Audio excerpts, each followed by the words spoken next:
Assalamualaikum warahmatullahi wabarakatuh. Salam sejahtera untuk kita semua. Perkenalkan, nama saya Jessica Festi Maharani, dosen program studi bimbingan konseling Fakultas Ilmu Pendidikan dan Psikologi Universitas Pendidikan Mandalika Mataram. Pada kesempatan ini saya akan menjelaskan deskripsi mata kuliah yang saya ampuh, yaitu BK di PAUD.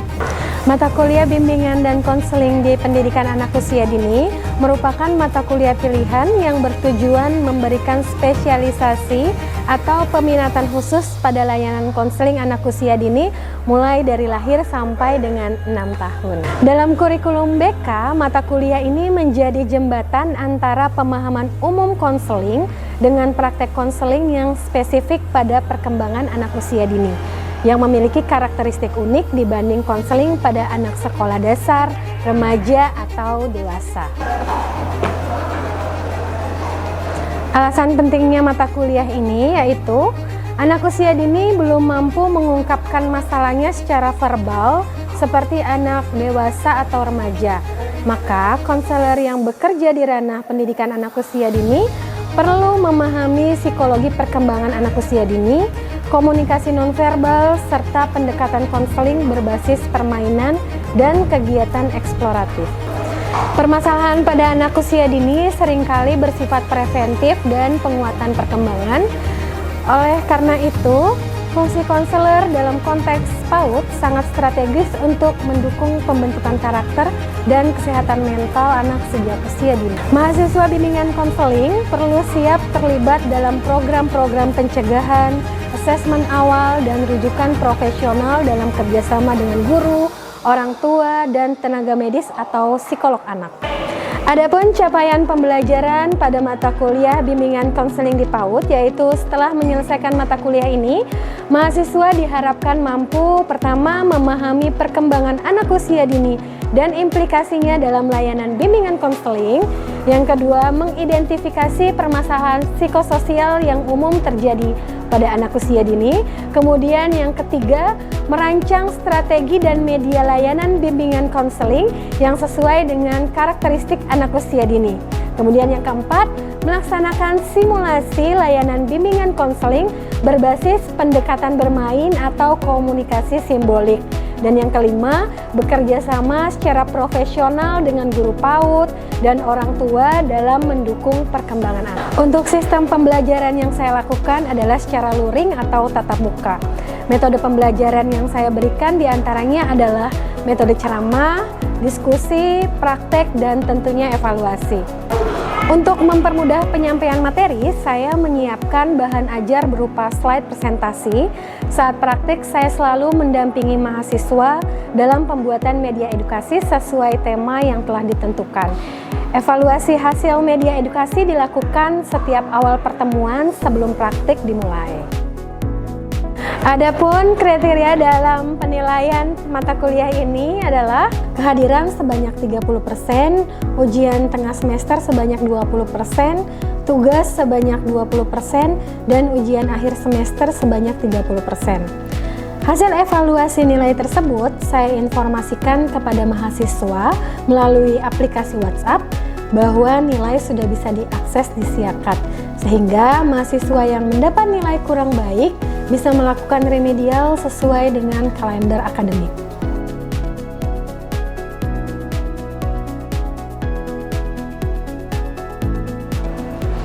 Assalamualaikum warahmatullahi wabarakatuh.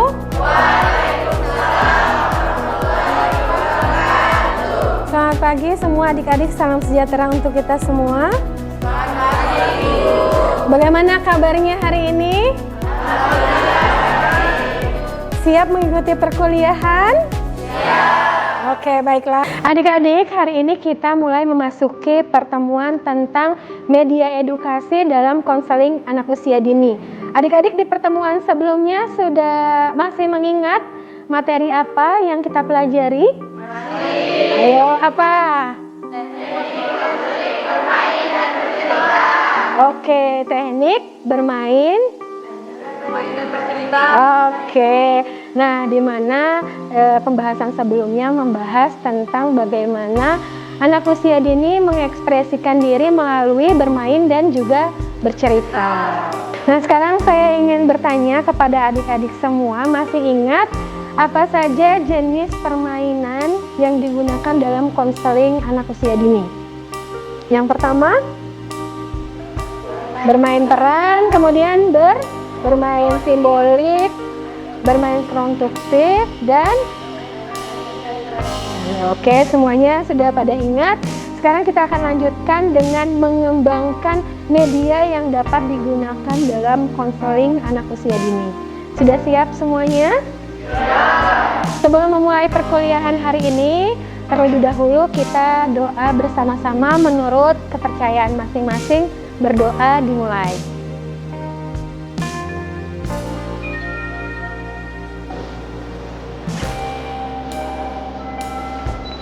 Nah, selanjutnya saya akan presentasi. Silakan adik-adik sebutkan nama apabila hadir. Denta Widya, Karinisa, tidak hadir ya. Zafa, Manawari, Wiwit Anggraini. Di pertemuan ini saya akan menjelaskan terkait dengan media bimbingan dan konseling untuk anak usia dini. Silakan adik-adik melihat slide di depan. Untuk pengantar media konseling, anak usia dini itu mulai dari lahir sampai dengan 6 tahun berada dalam perkembangan pesat secara kognitif, emosional, sosial, dan motorik. Nah, layanan BK untuk anak usia dini perlu disampaikan secara kreatif dan kontekstual agar sesuai dengan dunianya. Karena dunia anak itu dunia bermain, jadi harus dilakukan secara bermain. Oleh karena itu, kita penting sekali untuk menggunakan media BK sebagai alat bantu dalam mengkonseling anak. Nah, antara dewasa, konseling dewasa dan anak-anak tentunya berbeda ya. Kalau dewasa kita bisa menggunakan konseling kelompok, kemudian konseling individu, tapi tidak dengan anak usia dini. Anak usia dini perlu dilakukan secara bermain, dengan menyenangkan dalam hal bercerita. Selanjutnya adik-adik, adapun pengertian media BK yaitu alat bantu yang digunakan oleh guru BK atau pendidik dalam menyampaikan materi bimbingan atau proses konseling kepada peserta didik. Untuk anak usia dini, media yang digunakan harus bersifat visual, kemudian auditori, kinestetik, serta ramah anak. Masih ingat adik-adik apa saja aspek perkembangan pada anak usia dini? Yang pertama apa? Iya, aspek kognitif. Aspek kognitif itu berhubungan dengan apa? Pola pikir, problem solving atau pemecahan masalah. Yang kedua ada apa lagi? Aspek bahasa.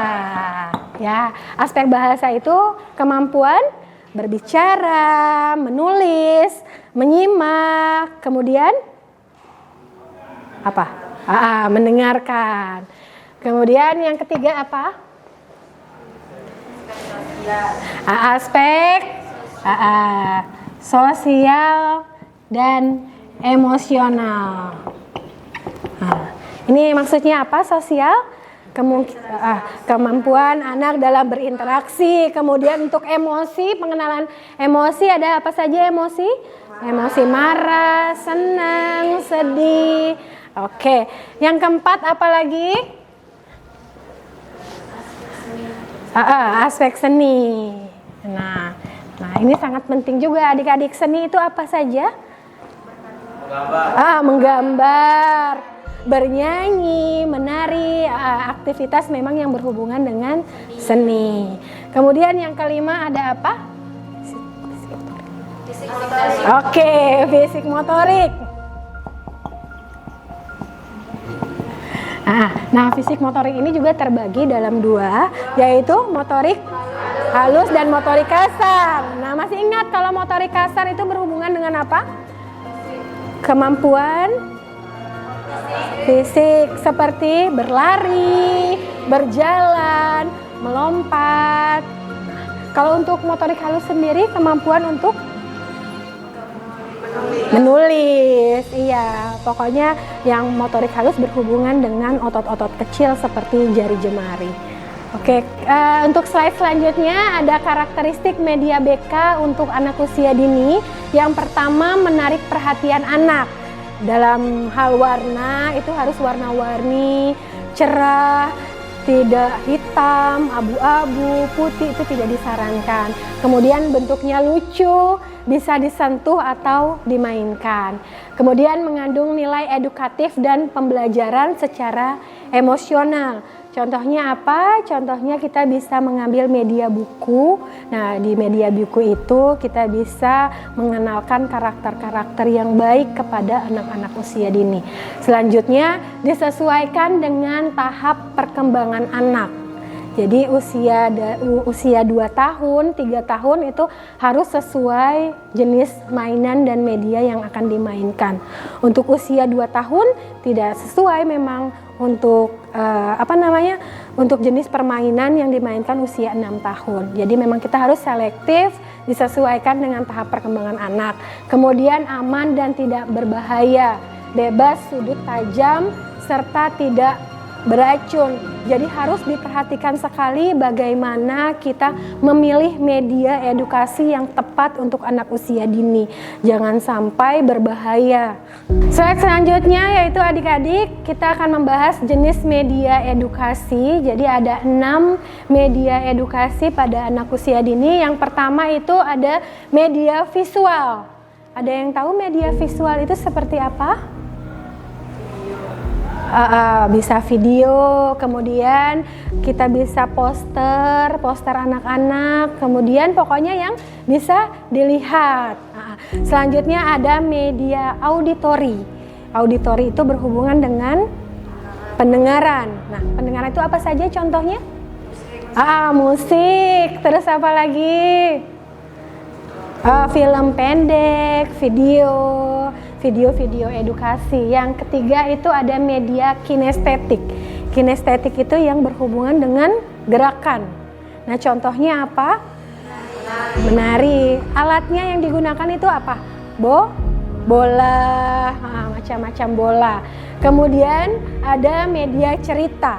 Untuk media cerita sendiri itu jenisnya bisa buku cerita. Nanti saya akan memberikan contoh media-media dalam konseling anak usia dini. Kemudian media bermain itu apa saja? Contohnya permainan puzzle. Kemudian apa lagi? Play-doh. Nah, itu bisa dilakukan dalam sesi konseling. Kemudian media gambar dan warna. Contohnya apa? Melukis, alat-alat lukis, ada krayon, kemudian ada spidol, pensil warna. Itu jenis-jenis media edukasi dalam konseling anak usia dini. Oke, adik-adik, saya sudah selesai mempresentasikan terkait dengan media konseling pada anak usia dini. Silahkan saya minta 2 orang dari mahasiswa bertanya. Silahkan menyebutkan nama lengkap dan NIM-nya. Ada yang ingin bertanya? Boleh angkat tangan? Oke, ya, silahkan sebutkan nama dan juga NIM-nya. Baik, terima kasih. Perkenalkan, nama saya Layuri Jonta Samudra, NIM 23 17 10 17.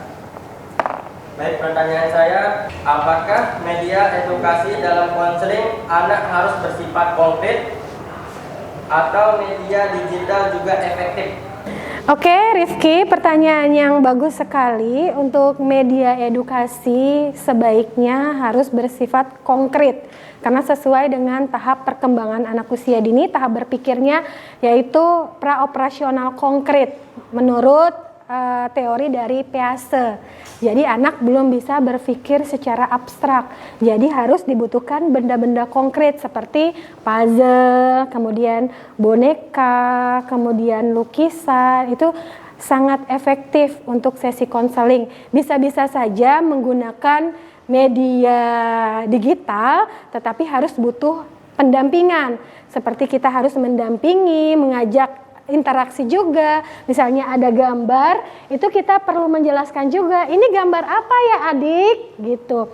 Memang harus perlu didampingi. Tapi memang saya sarankan untuk konseling pada anak usia dini, sebaiknya kita menggunakan media-media edukasi untuk menstimulasi proses konseling tersebut. Ya, terima kasih Rifki. Ya, selanjutnya ada lagi yang ingin bertanya? Saya. Oke. Baik, di sini saya akan bertanya terkait bagaimana cara mengevaluasi efektivitas media konseling yang digunakan dalam sesi PAUD. Terima kasih. Oke, pertanyaan yang baik sekali Sari.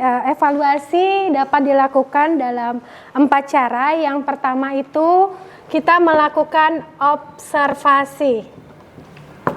Observasi itu kita mengamati bagaimana tingkah laku yang terjadi sebelum dan sesudah melakukan sesi konseling menggunakan media. Yang tadinya anaknya susah diatur, itu setelah melakukan konseling apakah ada perubahan dari tingkah lakunya.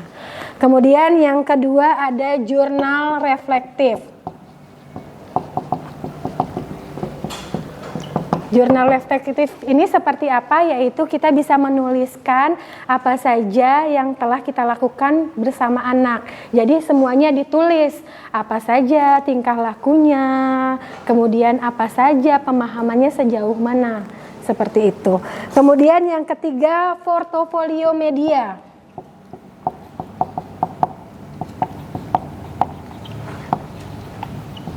Nah, portofolio media ini seperti apa? Nah, pada saat sesi konseling, adik-adik semua usahakan untuk mendokumentasikan.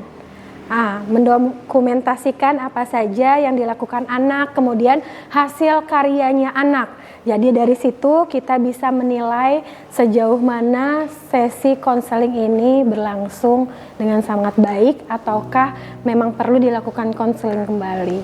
Kemudian yang terakhir itu ada keterlibatan anak dalam komunikasi.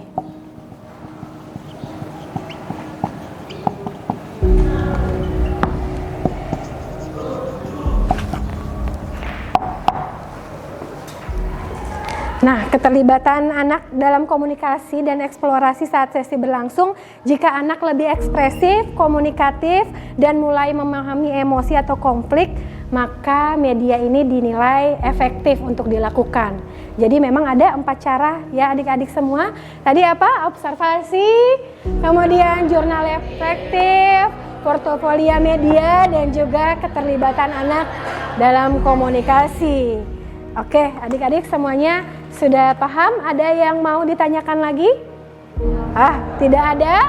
Kalau tidak ada, kita akan lanjut ke sesi selanjutnya, yaitu kita akan membentuk 4 kelompok. Kita akan membuat studi kasus terkait dengan kasus nyata yang biasa terjadi di PAUD. Nanti silahkan adik-adik semua mengidentifikasikan permasalahan tersebut, kemudian menyusun solusi konseling dalam bentuk mading kreatif.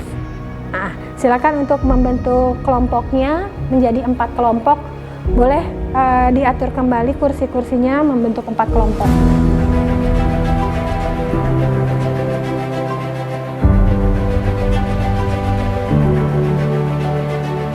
Oke adik-adik, selanjutnya kita masuk ke studi kasus berkelompok, yaitu kita akan membuat mading. Nah, tiap kelompok akan saya berikan 1 kasus nyata yang biasa terjadi di PAUD. Tugasnya adalah menyusun solusi konseling dalam bentuk mading kreatif. Kalian boleh tambahkan gambar, pesan, kemudian naskah konseling, dan media pendukungnya. Siap? Ya.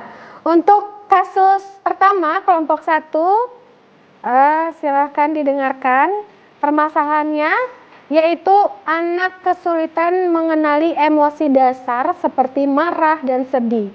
Jika menghadapi masalah kecil, anak langsung menyerah. Ini nama anak kita samarkan, kemudian usianya 4 tahun. Nah, kira-kira seperti apa solusi konselingnya? Ya, untuk kelompok 2, silakan identifikasi permasalahan, yaitu anak usia 5 tahun anak menunjukkan perilaku agresif saat konflik sosial seperti memukul atau berteriak. Silahkan untuk kelompok 2 identifikasi masalah, kemudian bagaimana untuk solusi konselingnya. Untuk kelompok 3, permasalahannya adalah anak hiperaktif dan tidak menyadari perubahan emosinya, cenderung aferik terhadap situasi kecil. Nah, anaknya berusia 4,5 tahun ya.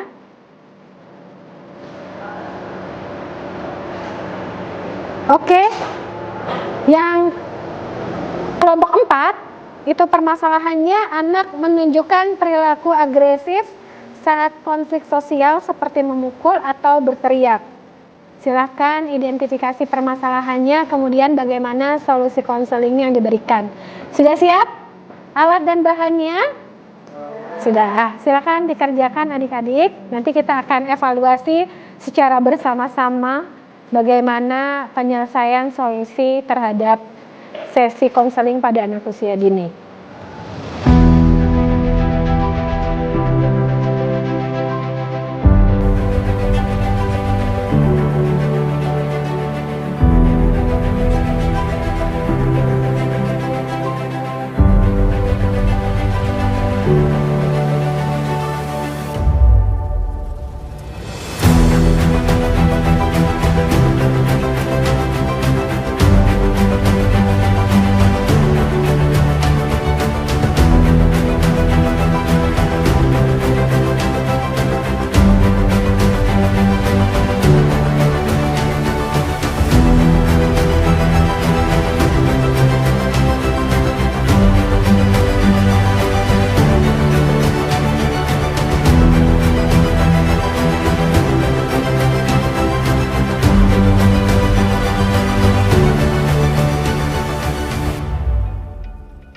Ya, adik-adik sudah selesai dalam pembuatan mading kreatif? Nah, kalau gitu setelah mengetahui solusi konseling pada studi kasus mading, selanjutnya kita akan mencoba membuat media edukasi yang sesuai dengan permasalahan yang terjadi pada anak usia dini.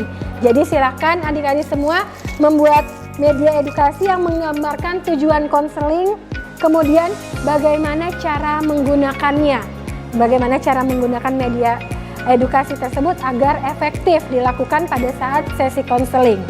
Ya, dari permasalahan-permasalahan yang sudah terjadi, yang sudah kita identifikasi, nah selanjutnya kita buat media edukasinya sesuai dengan permasalahan di setiap kelompok.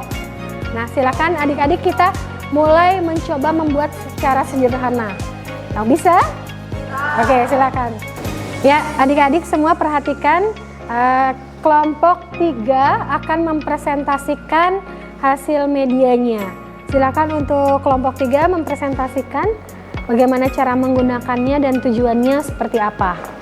Baik, Assalamualaikum warahmatullahi wabarakatuh. Waalaikumsalam warahmatullahi wabarakatuh.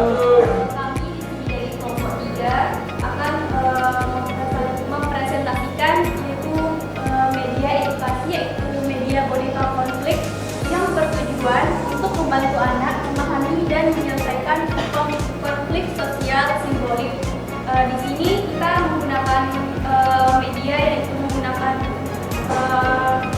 dibuat dari kain planet yang akan ditunjukkan oleh teman kami. Halo semuanya, kenalkan nama aku Budi. Halo semuanya, kenalkan nama aku Joko. Kami di sini akan mempresentasikan tentang bagaimana sih mengatur emosi atau memperkenalkan emosi kepada kalian semua. Kami akan memperkenalkan mengatur emosi. Budi gimana sih? Kita tawa. Kalau menangis gimana? Aku bebas nih. Kalau emosi? Aku pengen bareng Mas Akbar. Oke adik-adik, terima kasih atas presentasi yang telah kalian lakukan.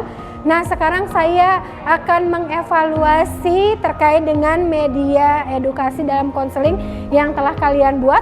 Apakah sudah sesuai dengan karakteristik jenis-jenis media konseling yang dilakukan? Oke, dimulai dari kelompok 1 ini namanya puzzle emosi. Oke, warna sudah bagus ya. Nah, cuman bagian-bagian ini perlu lagi diberikan efek warna. Nah, apa bagus lagi apabila untuk emot-emotnya itu diganti dengan gambar asli. Misalnya anak yang sedang tertawa, atau anak yang sedang menangis, atau anak yang sedang bingung. Karena kalau seperti ini, anak-anak kesulitan ya untuk mengekspresikan, oh iya. Nah, ini bisa juga memakai gambar seperti ini. Oke, secara penggunaan dan manfaat sudah baik. Untuk kelompok 1, kita berikan tepuk tangan. Oke, untuk media edukasi dalam konseling kelompok 4 ini apa? Oh, tangga emosi. Jadi mengenalkan macam-macam emosi pada anak. Oke, ini ada senang, sedih, marah, takut, lelah. Nah, secara warna sudah menarik ya. Cuman ada catatannya, harusnya dibuat besar. Supaya lebih menarik. Tampilannya juga menarik. Kemudian sesuai dengan solusi yang ditawarkan. Ini sudah bagus, cuman secara penggunaan media ini terlalu kecil. Jadi memang harus dibesarkan lagi ininya. Ini juga cukup kreatif media yang diberikan. Kita berikan tepuk tangan kepada kelompok 4.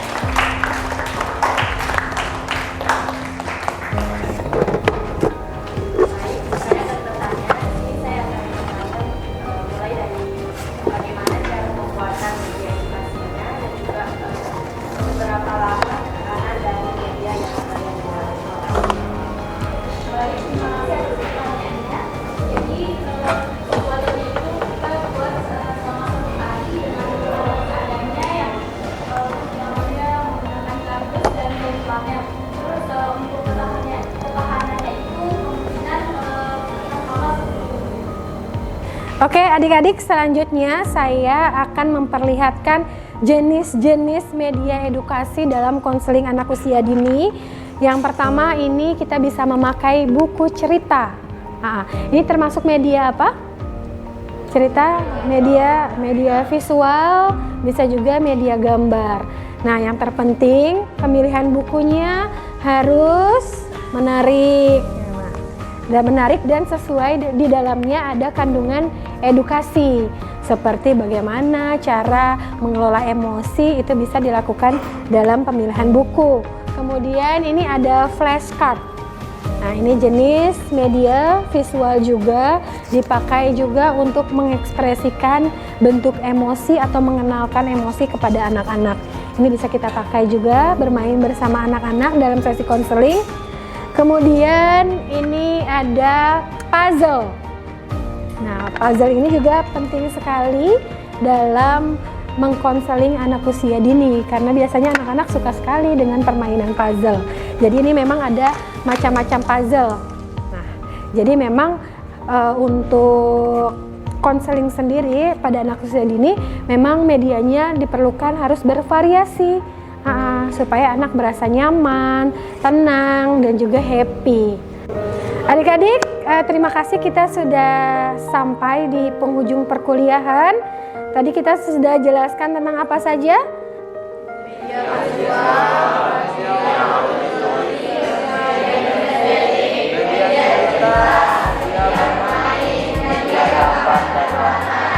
Oke, berarti sudah tahu semua ya apa saja jenis-jenisnya, karakteristik medianya nanti seperti apa yang digunakan dalam sesi konseling. Ada lagi yang mau bertanya? Tidak ada? Sudah cukup? Adik-adik, untuk pertemuan selanjutnya kita akan membahas tentang evaluasi dalam layanan bimbingan konseling. Nah, kita akhiri perkuliahan hari ini. Sebelumnya kita berdoa dulu. Berdoa dimulai. Selesai? Nah, kita akhiri perkuliahan hari ini. Mohon maaf apabila saya ada salah kata atau ada salah sikap. Wabillahi taufik wa hidayah. Assalamualaikum warahmatullahi wabarakatuh.